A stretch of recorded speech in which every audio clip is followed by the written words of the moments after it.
Doctor হঠাৎ বলে দিলেন বেবির গ্রোথ একটু কম। এই কথাটা শোনার পর আপনার বুকের ভেতরে কি হঠাৎ ধক করে উঠেছিল?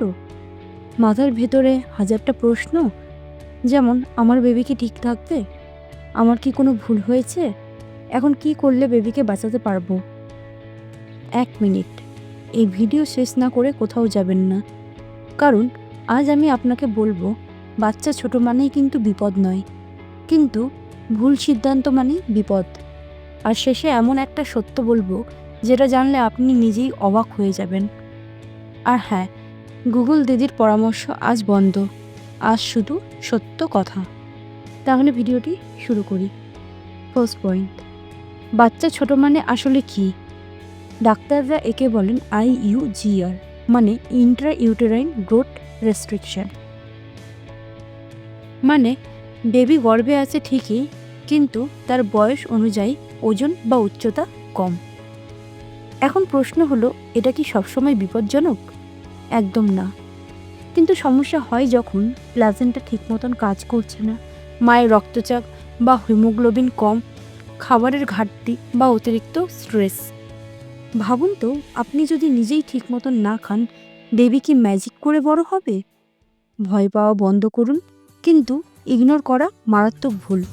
আর এখান থেকেই শুরু হচ্ছে সমাধানের গল্প। সেকেন্ড পয়েন্ট, প্রথম কাজ, সঠিক কারণ খুঁজে বের করুন। বাচ্চা ছোট শুনেই অনেকে বলে দুধ খাও, ঘি খাও, বিশ্রাম নাও, সব ঠিক হয়ে যাবে। এটা আধা সত্য, পুরো সত্য নয়। কিন্তু আপনাকে জানতে হবে সেটি হলো Doppler scan, growth scan, BP, HB, sugar level. কারণ বেবি ছোট একটা লক্ষণ, রোগ নয়। জ্বর হলে কি শুধু ঠান্ডা জল খেলেই হয়? না, কারণটা খুঁজতে হয়, ঠিক না? সঠিক কারণ জানলে সঠিক সমাধান নিজে থেকেই সামনে চলে আসে। আর সমাধানের প্রথম দরজা খুলে দেয় খাবার। থার্ড পয়েন্ট, ডায়েট যা সত্যি বেবির গ্রোথ বাড়ায়। এখানে একটা জরুরি কথা বলি, বেশি খাওয়া = ভালো খাওয়া। বেবির গ্রোথের জন্য চাই প্রোটিন, যেমন ডাল, ডিম, মাছ, paneer, soybean. Iron plus folic acid, যা খেলে আয়রন এবং ফলিক অ্যাসিডের মাত্রা বেড়ে যাবে। উদাহরণ, পালক শাক, খেজুর, ডালিম এবং হেলদি ফ্যাট লাইক ঘি, বাদাম, আখরোট। দিনে 3 বার চা বিস্কুট খেলে কিন্তু বেবির মাসকুলার গ্রোথ হবে। 2 থেকে 3 ঘন্টা পর পর অল্প অল্প করে খান। জল কম নয়, বেশি করে খান, কারণ খাবারই সেই জ্বালানি যেটা দিয়ে আপনার শরীর বেবিকে বানায়। কিন্তু শুধু খাবারই শেষ নয়।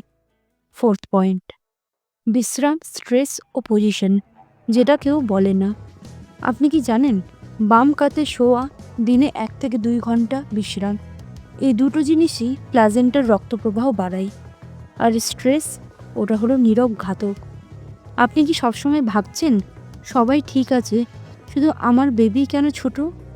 এই চিন্তায় বেবির অক্সিজেন কমিয়ে দেয়। তার জন্য গভীর শ্বাস, নরম গান, নেগেটিভ মানুষ থেকে দূরে থাকা, আপনার শান্ত মনই বেবির গ্রোথের গোপন শক্তি। কিন্তু এখানেও শেষ নয়। তাহলে আসি পরের পয়েন্টে। ফিফথ পয়েন্ট, কখন দেরি না করে ডাক্তার দেখাবেন। এটা খুব জরুরি। এই লক্ষণগুলো কখনো ইগনোর করবেন না। বেবির নড়াচড়া কমে যাওয়া, পেট হঠাৎ খুব ছোট লাগা, মাথা ঘোরা, চোখ ঝাপসা এবং ব্লাড প্রেশারও বেশি।